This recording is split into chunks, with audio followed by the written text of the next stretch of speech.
back to another short video on our 282 repair project. This is part number 5, and let's get going. All right, so just a quick review. We added some of these little guys here, posts, and what I did is I ground down these threaded edges to make their diameter a little bit smaller because I wanted to tuck them up alongside the shell, and you can see here how I've epoxied those in. And in addition to those two posts, also one of the supports at the back was broken off, which I found out just as I was working on one of the front posts, so this one here.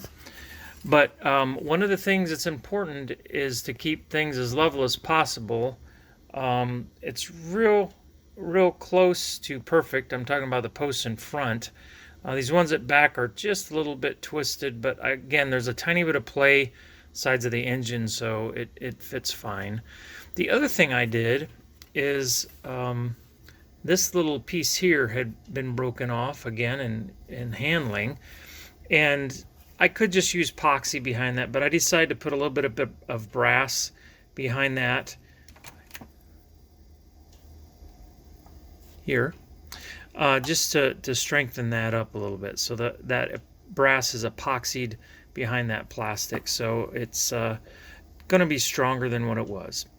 So there you have it. That's the latest update on our 282 repair.